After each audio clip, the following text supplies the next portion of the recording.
But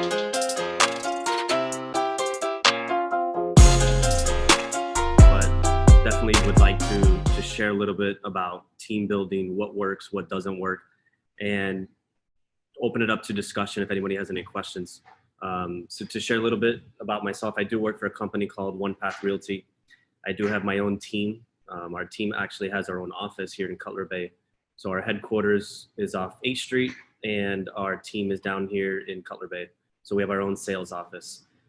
We run a small team of, I think, 3 full-time agents and about 8 part-time agents. And the part-time agents are friends, family, wife. And we do about, last year we did close to 100 closings. Kevin, you're frozen, so I'm not sure if you can hear me.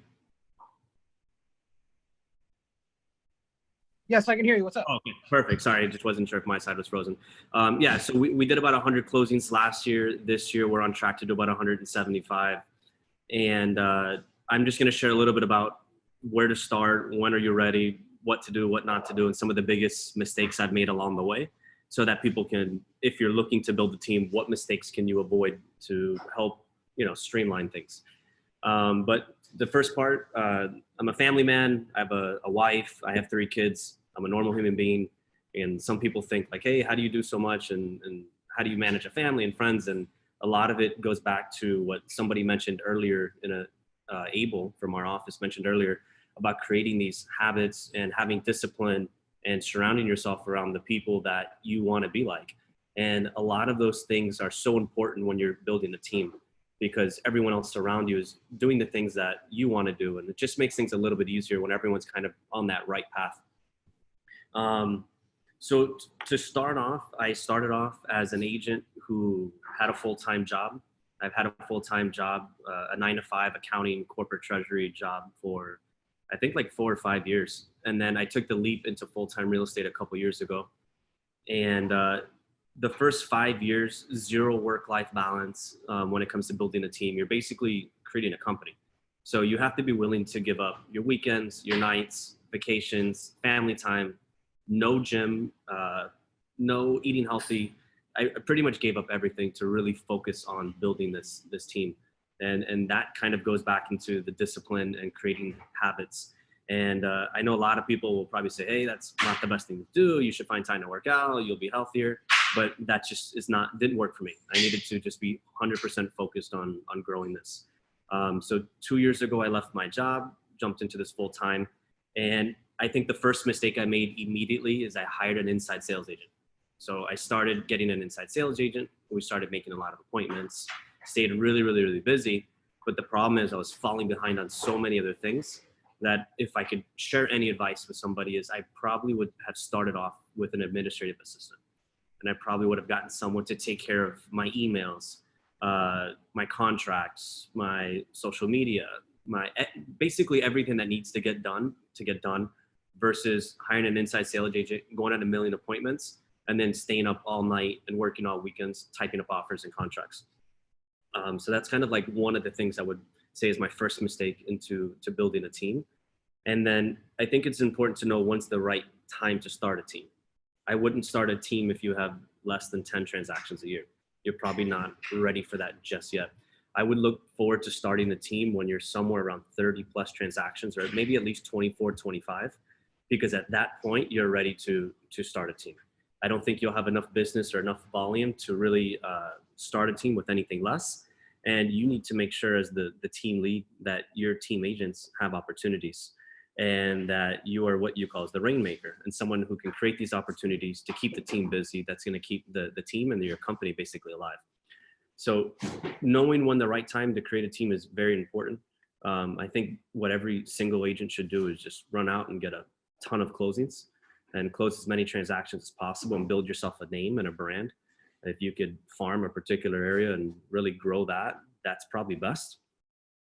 I focus primarily in Cutler Bay. I know a lot of agents will do a deal in Pembroke Pines, and then they'll do a deal in the Keys, and then one in Homestead. It just makes things a little bit harder. You know, if you lose an hour driving each direction, you can be much more effective and just refer that lead out to someone else and let someone else close it, make a nice referral fee, and just kind of move on. At the beginning, it's tough to do things like that because as a single agent, you might not have enough business to just refer a lead out and make, 20, 30%.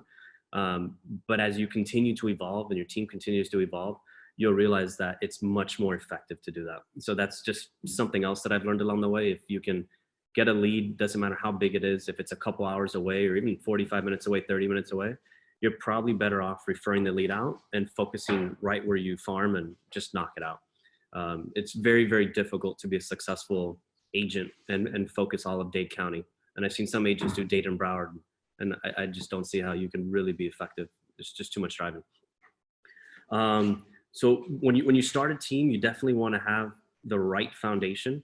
You want to make sure that everyone's on the same page, everyone's part of the same family, everyone's part of the same culture, and everyone kind of knows that one goal that they're working towards.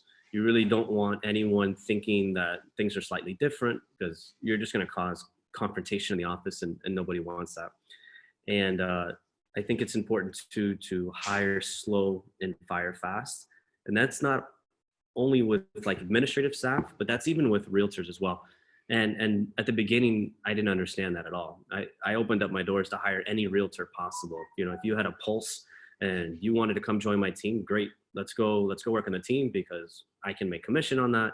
I thought it was a no-brainer. But what I learned was that sometimes you can hire somebody that could really bring down the whole culture of the company and cause other people to not perform at their peak. So it's really, really important that even if you're going to recruit somebody that does a lot of closings and there's a huge opportunity for you to make money, it's not the right thing to do. You really just want to hire people who are all like-minded, who all get along. And I would take that over any day than hiring the one agent who kicks ass and is the top agent on the team, but nobody can stand and nobody can get along. It's just not going to be good for you or good for the whole culture. Trying to see what else. So in terms of creating the team and what to hire first, I would say start off with an administrative assistant. I think when you get to 30 plus contracts or so, you probably will need a transaction coordinator. If you work for a company like ours, One Path Realty, we have a transaction coordinator that's given to us as part of our benefits here. So instead of having to go out and pay someone, we have a luxury of having a transaction coordinator who manages all of our transactions. And the goal of hiring these people is to stop focusing on things that don't generate income and continue focusing things that do. Our job should be strictly prospecting, strictly negotiating, strictly placing offers and closing. We should not be going to inspections and appraisals and checking our emails and posting things on Instagram. Sometimes we do, right? But we shouldn't. And if we can eliminate all those things that we shouldn't be doing, we will spend a lot more time prospecting, closing deals, and making more money. So after hiring the admin, hiring a transaction coordinator, I think at that point, a team lead will probably be ready for a buyer's agent. And then at that point, you slowly can start creating opportunities. If you're looking to build a team, I think it's also important to know that the end goal would be to get completely out of production. It's going to be very hard, and it's not fair to the team if you are competing with them and you're working, side by side, and you're out here, working with the buyer and they're working with the buyer. You need to devote pretty much all your time to the team, making sure they have everything they need. How can you follow up with them? How can you follow up with their leads? Making sure the systems are in place. You should be out researching and developing and meeting with other team leaders throughout the United States and providing the best type of feedback and support you can for your team. But I think at the beginning, you probably won't be, or most agents won't be in a position to just get completely out of production, but there should be a goal set up where you know that, hey, after a year, after 2 years, once the team is up and running, I'm completely out of production because I need to be there for my team, and that's really important. So once you hire a buyer's agent and you start getting a lot of leads, whether it's circle prospecting, building your database, open houses, for sale signs, you can pay for Zillow, you can pay for Realtor.com, Veterans United. There's a million different lead sources and how to generate leads. The important thing at that point is probably then to get an inside sales agent. So the inside sales agent can scrub the leads and then give the leads back to the agents once they're a warm lead. So somebody who's ready to start actively looking, and they'll eventually purchase. And then you can also, if you want, at one point hire an outside sales agent. So the one handles inbound, one handles outbound. And this agent can cold call on Vulcan 7 or different things for sale by owners and try to prospect to get listings. It's definitely important to diversify and have a ton of business everywhere. Last thing you want is all your business to come from one place and then there's a shift in the business and then your entire business is gone. So really important to diversify. Um, what else? I wish, I don't know, my screen is frozen and I just see Kevin's face frozen on the screen. So I don't know if there's any questions, and feel free to stop me at any point, because I'm not sure which direction to go. Like I said, I don't have a fancy. Louis, the good news is you're not frozen. That's Okay. good news. I was wondering for a minute, I was like, I don't know if I'm talking to just Kevin's frozen face or am I really being heard? No, we can. I can at least see you on this end. Okay. But let me see. You do have. Yeah, you said keep the great info coming. Okay. One question we do have. Describe your hiring process. What does it look like? How many steps in the interview do you have? Do you have a trial period? And what are your expectations of new agents? Yeah, it's a great question. So I guess at the beginning of a team building, if you had a pulse, that was it. Like, hey, you're hired. Nowadays, things are a little different. We use a company called Wise Hire, where people can submit their application. There's a disc assessment. I'm very big on the disc assessment now. It's proven quite a bit that your disc assessment will really help understand if you're a true salesperson. And for you guys who are not familiar with the DISC assessment, and I talked a little bit about this yesterday with David Kerr, so I'm sorry if I'm repeating myself a little bit. You can Google search Tony Robbins DISC assessment, and you can kind of see how you react when you're in front of somebody. And what most realtors look for is that high I. And high is very influential and someone who can influence. And being in real estate, I need someone to quickly, I don't really look at it like we're salespeople. Although we are, is I treat the appointment more as a speed date. And I just need this person to kind of fall in love with me and then at the end, trust me to place an offer with me. I don't need to sit here and tell you that it's a 5-bedroom, 3-bath, 4,000 square foot house. Most people don't even know what 4,000 square feet looks like. So let's just focus on building a relationship, building rapport. So when you leave here and I show you the knowledge and experience that I have, that we build this trust, that you go home and you say, hey man, this guy was great, or this woman was great. We should use this person to place an offer. I trust this person. This person's going to work hard for me. And that's kind of what we do. But if you have that low I and you're not very good at connecting and influencing people, you're going to have a really hard time. So back to the hiring process, that Wise Hire really helps out big time because it weeds out a lot of the agents that don't have the qualities that a really good realtor goes for. Now, just because you have a low I doesn't mean that you're not a successful realtor. You can't be one, because there's plenty of realtors that have low I's that are fantastic. But you just know you have to work on certain things that you need to improve on. So yeah, we would do that. Nowadays, things are a little different with COVID-19. The interview process would start with a Zoom call, and I would speak to them. I would really want to understand the agent, what they do. Most agents, unfortunately, have jobs. It's very rare that you meet a full-time agent, unfortunately, who wants to join a team. A lot of the agents that we're recruiting have jobs, but we're actively now only looking for full-time agents. Definitely someone who's disciplined, somebody who knows how to manage their time, someone who's willing to put in the time. And I think it's very clear that anyone who's really trying to do very well in this industry doesn't have the expectation that I'm getting into real estate because I want to go on more vacations, I want to have a nice car, I want to not work weekends. I don't want to work nights. Like, these are probably not the people that I look forward to hiring on my team.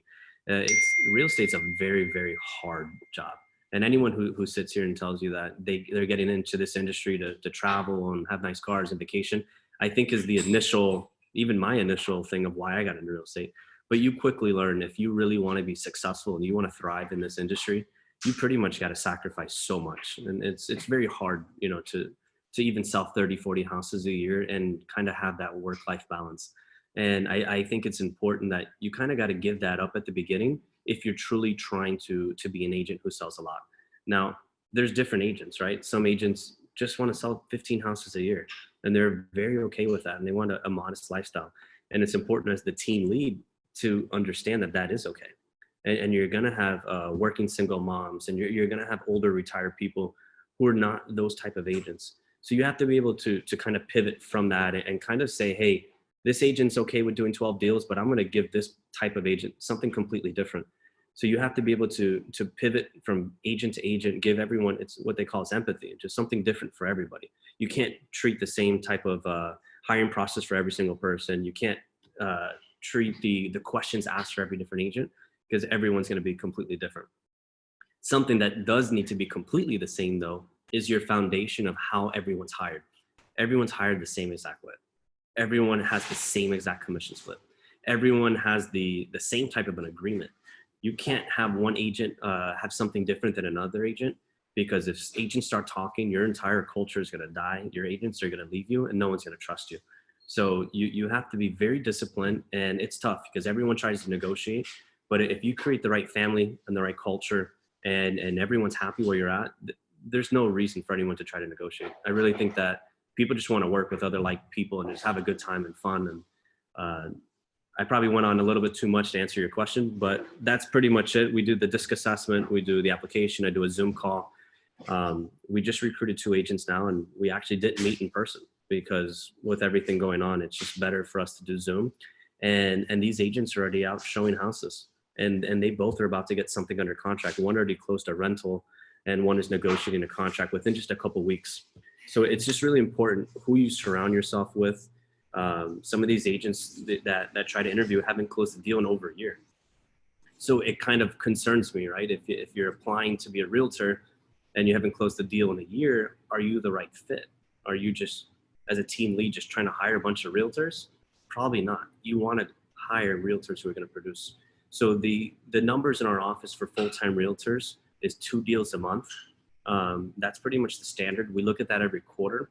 And then at the end of the quarter, if you haven't closed those 2 deals a month, we basically go on an action plan and say, hey, what's going on? What's wrong? Are you not converting the leads? Are you not making your phone calls? Are you not going on appointments? And then we can reevaluate there. If it's not working out, then we've only let go of a handful of realtors. For the most part, there's not been one realtor who's left our team.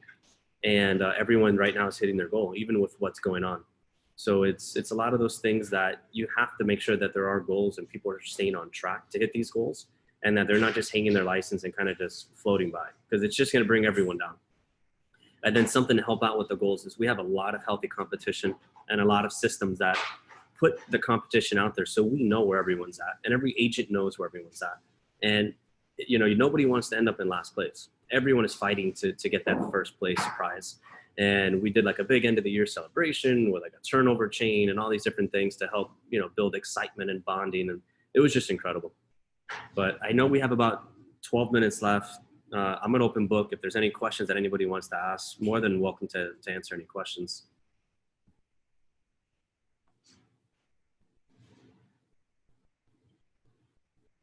Okay, I have another question here. This one is from Pierina. And what has been the best way to follow up on your team members regarding lead and accountability without micromanaging? It's a great question, and it's a constant struggle, I think, with everyone. But the best way to do it is definitely to have a system. It's very hard to follow up with your team members without having a system. So what we have is a system called Boomtown. Boomtown is a CRM that captures all your leads, and it lets you know when an agent has called the lead, texted the lead, emailed the lead, and it shows everything kind of back and forth from there. So Boomtown is probably the best way to do it. And you can set up drip campaigns that helps automate a lot of these things for your agents. But you can also set up things too that if agents, don't communicate X amount of time, you can pull these leads away from agents. So there's definitely an opportunity if like, hey, it's been 6-7 days, you haven't talked to your lead. I'll call the agent and say what's going on, or the inside sales agent will go and start scrubbing the leads and pull the lead from them. I don't like pulling leads from any of the agents because I really want to give them time, but that is pretty much the best way to do it is within the system, and if everything's there. The problem that I've seen at the beginning, and this is why it's so important to build that foundation, is that the agents need to really go in there and update things immediately. Sometimes an agent will take a phone call or schedule an appointment, and they won't go back in the system and record it. And then what we'll do is we'll just start working the lead, assuming that they haven't been worked. And then it causes like some issues there. So it's just important that the agents all understand, hey, as soon as you get that call, it takes 2 seconds, open up your app, put in the notes and go from there. The ultimate goal would be to hire a sales manager, and that's your sales manager's job.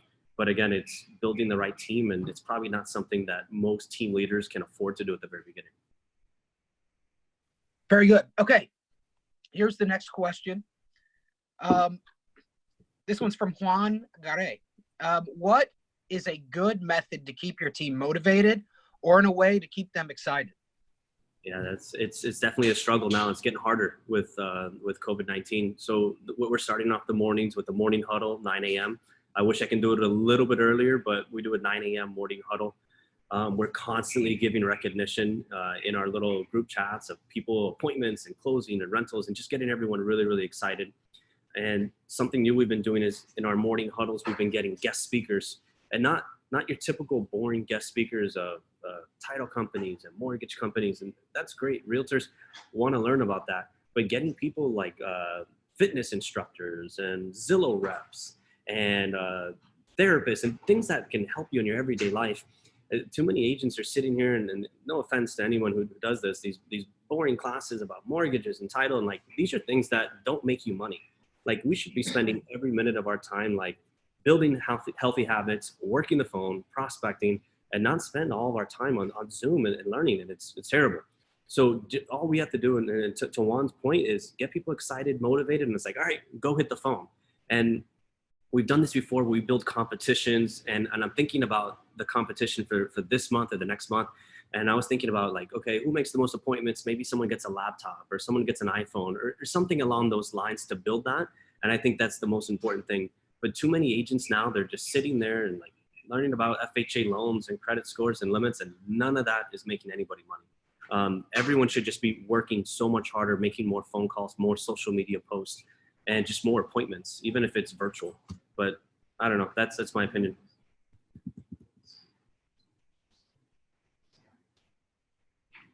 Okay, we have more questions for you.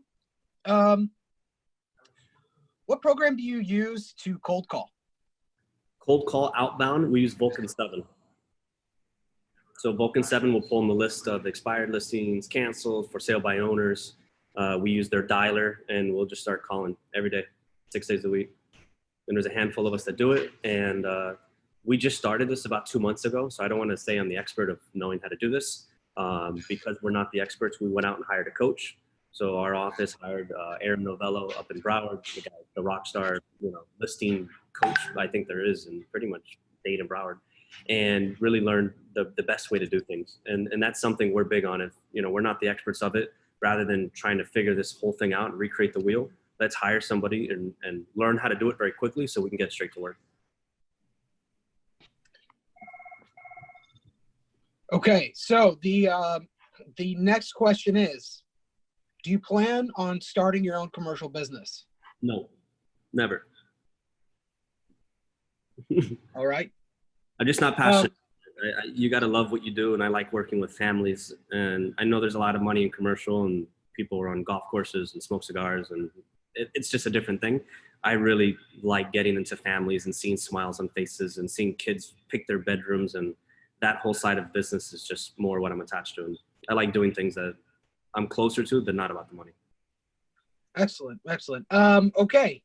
For a newer agent, do you recommend they start solo or try to get on a team? It depends. If you are an agent who's disciplined, who can be focused, who doesn't need guidance, who can learn on their own, do the solo agent route. If you're trying to accelerate your career very quickly and you need help and growth, I would probably join a team. I can tell you, if you compare most single agents on their own compared to any agent on my team, I guarantee every agent on my team has probably closed at least double what any single agent will do on their own. Guaranteed. You just need the right mentor, the right guidance, surround yourself around the right people. Okay, so at this point, we are out of questions. If somebody wants to hop on, go ahead and raise your hand. But I'll have a question while we wait for somebody to either ask another question or raise their hand to ask you physically. What was one of your biggest, earliest learning experiences? It can be from a team or from before, of like something that only the school of hard knocks would ever have taught you. Yeah, so I guess at the beginning of my career, I said, was like, why am I going to go work for a brokerage? Why don't I just open up my own brokerage? Why am I paying a brokerage commission? I didn't ever understood that at the beginning. So I ran out and I opened up my own brokerage and with a buddy of mine, and we created a pretty large office that's still in existence today. And we did this whole 100% commission business, and we're like, oh, we're going to crush it. We're going to hire so many realtors. We're not going to pay commission. And we realized that we were virtual. We had no office. There was no collaboration. And it was going to take us a long time to make a lot of money. And I realized quickly at that point that we needed to surround ourselves around people that wanted to have larger goals. We needed to be around people that, I was playing realtor, social media. I was an accountant for the company. I had to get insurance. I had to be an office manager. And I was like, this is terrible. As a team lead, I don't want to worry about 1099s, cutting checks, graphic design, office manager, insurance, liability. I just want to sell. And I think it took me a lot of time to determine that. And I thought I was not listening. A lot of my relatives and friends were like, hey, you should open up your brokerage, but it wasn't the right thing to do. If I could have gone back in time, I probably would have been much further by not creating the brokerage, hopping on a successful company that's already has a track record and just kind of going for there. So definitely a huge mistake and I probably lost, 2 years of my real estate career by opening up a company. Just a complete waste of time. But a lot of money from there. Thanks for sharing that. That's probably not easy to say, but we respect you for it. Yeah, it is what it is. It's not for everybody. And it's if you can just, work for a brokerage and not have to worry about anything but selling, you're going to make a lot more money. Very good to know. Okay, so we still have 2 more questions, 3 minutes left. So keep these a little more quicker, if you don't mind. What lead generation systems or funnels are you using right now? And which ones do you like the most? So the one that I like the most is Zillow at the moment. We also use Boomtown organic leads, Facebook, Google, and things like that. But I do like Zillow the most. Some of the leads are great, some of them are not. But if you have the right system and the right drip campaigns and ISAs and buyer's agents, things like that, you'll eventually convert. And then to add on that, like 90% of the leads that come in are just not ready now. But if you have a nice, drip campaign and things like that, in 6 months from now, all those leads will be ready. So you just got to stay in front of them for 6 months. And that's the one I like the most. Yeah, staying in front of them for 6 months is easier said than done. But consistency is very much key. Yes. Okay, we'll keep this as the final question. You've done amazing. Thank you so much for your time. This is from Mate, another fellow 20 under 40 award winner. If you're starting from the beginning now, what are some things that you would do differently besides not opening up a business? If I started from the very beginning, just got my license today, I would quickly run and find like the top 3 or 4 team leads. I'd interview with all of them and see where my goals and my, qualities of life and everything I do, and try to align myself with the right team lead and learn everything I can from that team lead, focus with that team lead. And if that person is your idol and that's who you want to be, how much easier is it just to work with that person and learn from them? And that's pretty much how opportunities come up. And that's what I would have done. I would have just went straight to anybody, any top team or if I'm going to focus in luxury, I'm going to go work with, Nelson Gonzalez. I'm going to go straight to him and say, hey, I want to learn from you. And that's pretty much what I would do. I would focus for the top person that I want to be and just go with that person versus, hey, I'm going to do this on my own and figure this out. It just takes too long. It took me 6-7 years to just start building a team. If I would have gone in this from the beginning, I would have saved a ton of time. Okay, final question. It's a quick yes or no, if you don't mind. Does your team door knock? We used to, not anymore. Now I might get shot. So no. Oh gosh. Yeah, nobody wants that. No, direct mail. Yeah, direct mail and a lot of Facebook targeting, Google targeting, Nextdoor app, things like that, but not anymore. We used to though. Very good. Well, hey, Luis, thank you so much for your time. You gave a lot of great insight, a lot of great new directions for people to go, whether they're trying to go on their own or in a business. We greatly appreciate everything that you've done. I'll put my phone number and my email in the chat. And if anybody wants to reach out to me, I'm fairly easy to get a hold of. Open book. I have no secrets. I'll tell you exactly what I do and just hope that everyone can be successful in their own business.